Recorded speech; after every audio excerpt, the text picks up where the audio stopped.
Alo, Trà Vinh xin chào các bạn. Hôm nay thì mình chia sẻ bánh cuốn nha, bánh ướt chảo với hành phi.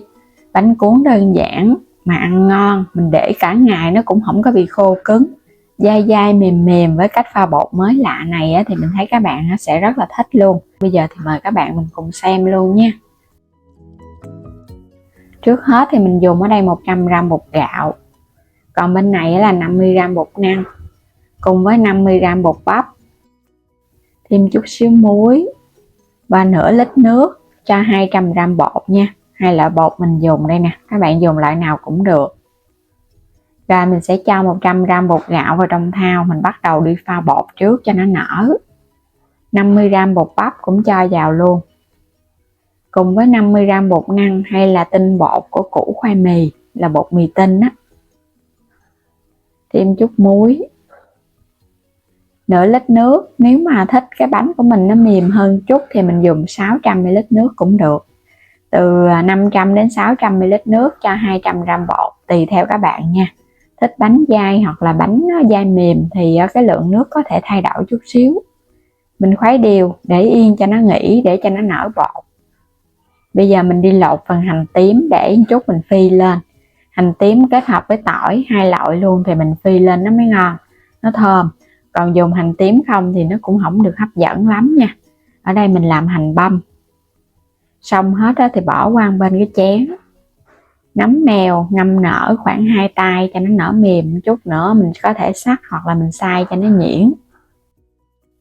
Mình dùng cái cối xay mini cho hết phần củ hành và củ tỏi vô để xay. Cối này có 100 mấy các bạn bấm vào góc trái video xem sản phẩm, lựa chọn mua ủng hộ mình với nha. Mình xài cái cối này 1 năm mấy rồi đó mà nó vẫn bền. Xay nhấn 5 giây là nó nhuyễn nhừ vậy nè, nó không có lâu gì hết á, mà nó công sức nó lại mạnh nữa. Rồi sẽ lấy ra. Thay vì cái phần này các bạn mà băm là nó cay chảy nước mắt luôn á, còn này mình nhấn có 5 giây mà nó nhuyễn ngon vậy nè. Lấy nó ra cái bắt đầu mình cho tiếp cái phần nấm mèo vô xay luôn, nó tiện mà nó nhanh nữa. Xay thịt cũng được luôn, có xay đa năng. Nhấn chút xíu là nấm mèo của mình nó cũng nhuyễn ra. Rồi sẽ lấy ra, bắt đầu mình đi phi thơm hành trước ha. Cho dầu vào trong chảo, cho hơi nhiều nhiều một chút đi. Khi dầu mà nó nóng sôi lên thì các bạn cho tiếp hành tím vô phi. Để lửa vừa thôi nha, tại vì mình dùng đây là cái hành băm á. Nếu mà các bạn để lửa lớn quá là nó dễ khét mà nó không chín đều. Làm vậy thì nó nhanh chín mà nó giòn nữa. Thỉnh thoảng thì mình đảo nhẹ cái, vẫn để lửa vừa. Đảo đến khi nào mà hành nó vàng, nó vừa chuyển màu vàng dậy mùi thơm là các bạn tắt bếp liền nha. Đổ nó ra liền chứ không thôi là nó dễ khét lắm á. Cho nó qua cái rây nè, để cái phần dầu nó chảy xuống dưới, nó không có bị nóng thì nó không có bị khét. Còn cái phần hành này nó càng giòn ngon. Rồi cho tiếp thịt heo vô cái chảo để mình xào cùng với một ít dầu hành hồi nãy đó. Xào với lửa lớn cho phần thịt của mình nó săn. Nó săn thơm mà nó tơi rời. Thịt nạc heo xay ra mình dùng ở đây là thịt nạc quai heo hoặc là nạc dăm cho nó mềm. Rồi cho tiếp nấm mèo vô. Vẫn đảo đều lên nha. Hai loại nhân vậy thôi, kết hợp với món bánh cuốn là nó ngon rồi, không có cần rau củ. Mình sẽ nêm vào đây chút xíu hạt nêm và đường, tiêu xay. Nêm vừa vừa thôi, đừng có nêm mặn quá, tại bánh cuốn mình còn ăn cùng với nước mắm nữa. Đảo nhẹ cái lên là được rồi. Phần nhân cho nó chín là ngon nha. Quay trở lại phần bột, bây giờ mình thêm muỗng canh dầu hành phi vô, khuấy đều lên. Nếu mà có thời gian nhiều các bạn lọc cái phần nước trong bỏ đi, mình bù nước khác vô thì bánh nó dai ngon. Làm nóng chảo, quét sơn lớp dầu, các bạn sẽ cho bột vô. Nhớ làm bánh ướt chảo này thì mình phải để lửa thiệt là nhỏ và đậy nắp để cho hơi nước nó bốc lên thì bánh nó mới chín. Đây, bánh mềm mại nè, nhìn nó ngon ha, hấp dẫn quá chừng luôn á. Phần bột và nước cũng vừa. Để lửa nhỏ để cho nó có hơi nó hơi ẩm, nó làm cho bánh của mình nó mềm ngon hơn. Và nhớ là phải có dầu ăn thì cái bánh nó mới bóng mướt, nó không bị dính. Lấy nó ra. Mỗi một cái bánh thì mình đều quét lên dầu hành phi. Chảo phải nóng nóng á, thì các bạn cho vô bột nó mới bám vô cái chảo. Còn mà chảo chưa có nóng mình cho vô bột nó không bám, mà là tuôn ra. Chảo chống dính thì làm bánh này mới thành công ha. Đậy nắp lại nè, cho nó có hơi để nó chín bánh. Quay trở qua đây, một cái bánh là nhanh lắm các bạn, 1-2 phút là bánh nó chín à, không có lâu gì đâu. Để lửa nhỏ mà nó cũng nhanh lắm.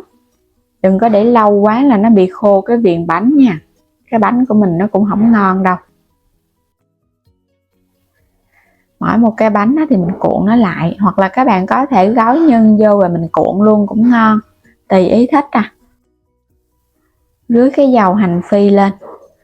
Bánh nó làm xong hết thì bây giờ mình cho hành phi, tỏi phi lên nha. Sắp nó qua. Mỗi một cái bánh mình đã quét dầu rồi cho nên nó không có bị dính vào nhau. Và mình dùng bột bắp á, thì giúp cho bánh của mình để nguội nó không có bị cứng. Mà tuy nhiên á, cái phần bánh ở bên trên nó không có bị ẩm, nó sẽ khô ráo, nhìn giống như là cái bánh cuốn mà các bạn làm gạo xay vậy đó. Y như là mình làm bằng cái khuôn tráng nồi hơi luôn. Ngon quá nè. Các bạn thấy cái bánh hấp dẫn quá ha. Bánh cuốn, bánh ướt thì mình thấy cũng dễ ăn, ai cũng rất thích. Dù là người lớn hay là trẻ em gì cũng rất mê luôn. Con nít thì thấy nó sẽ ăn cùng với chả lụa, bánh chiên. Còn người lớn mình thì thích ăn với rau, nước mắm.